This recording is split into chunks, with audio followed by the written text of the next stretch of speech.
Le CAC 40 clôture en hausse ce soir après une séance intégralement dans le vert. Le CAC 40 qui gagne plus 0,62% à 4802 points dans un volume d'échange d'un peu moins de 3 milliards d'euros.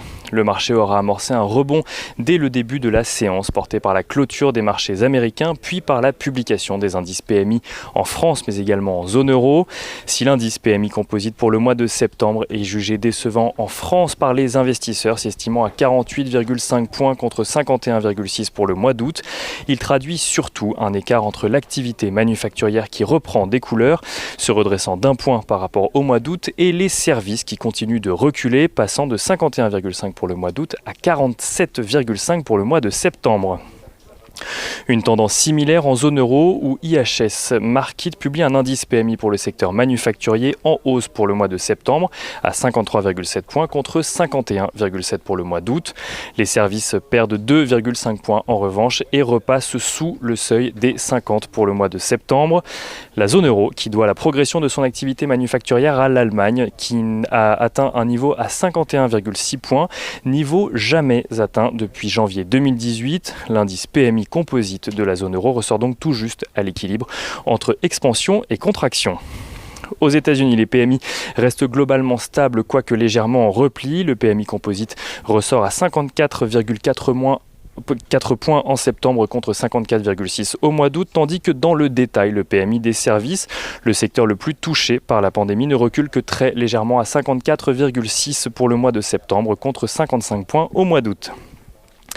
Des indices PMI qui ont donc accompagné les ouvertures en hausse des indices américains, le Dow Jones ayant notamment été porté par la publication de résultats semestriels supérieurs aux attentes pour le groupe Nike qui relève ses objectifs de chiffre d'affaires pour 2020. Les craintes sur le front sanitaire sont cependant toujours présentes. Après les annonces du maire de Londres puis de Boris Johnson, c'est aujourd'hui le secrétaire d'État aux Affaires étrangères du Royaume-Uni qui insiste lui aussi sur la possibilité d'un nouveau confinement au niveau national. Le Royaume-Uni qui voit son activité manufacturière chuter de 4 points sur un mois. Côté valeurs, les valeurs automobiles justement sont dans le palmarès ce soir, portées par la reprise manufacturière en Allemagne. Peugeot qui a d'ailleurs annoncé racheter 10 millions de ses propres actions à son partenaire chinois Dongfeng, un rachat qui lui permet de remettre la main sur 1,1% de son capital dans le cadre de son rapprochement prochain avec Fiat Chrysler. Peugeot qui gagne 1,77% ce soir, tandis que Renault s'apprécie de 3,41%. Veolia a de son côté repoussé l'idée de retarder la date limite de son offre de rachat pour la participation de près de 30% d'Engie au capital de Suez.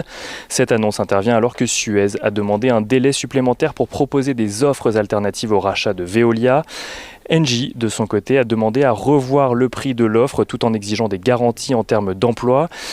Une négociation de prix que Veolia a estimée légitime mais qui ne doit pas, selon le groupe, venir occulter la logique industrielle du projet de fusion. Veolia qui gagne 0,57% ce soir. Société Générale fait part de son côté de sa volonté de fusionner ces deux réseaux bancaires sous une même entité afin de réaliser des synergies. Les deux réseaux Société Générale et Crédit du Nord représentent actuellement 10 millions de clients. Société Générale qui recule ce soir de 1,18%. Et enfin Sanofi gagne 2,71% ce soir parmi les plus fortes hausses du CAC 40. Le groupe a annoncé une commande de 72 millions de doses du candidat vaccin qu'il développe avec GlaxoSmithKline. Une commande faite par le gouvernement canadien pour une livraison dès 2021. Et on finit comme d'habitude avec l'agenda. Le Conseil européen qui devait se tenir demain est finalement reporté. Son président Charles Michel étant placé en quarantaine. La séance sera donc rythmée par les statistiques à la place avec au programme le climat des affaires en France mais aussi en Allemagne pour le mois de septembre. Aux États-Unis, Jérôme Powell et Stephen Mnuchin s'exprimeront pour la troisième fois, cette fois-ci devant la commission bancaire du Sénat. Et côté entreprise, CGDIM, Atem ou encore Seabox Interactive publieront leurs résultats semestriels.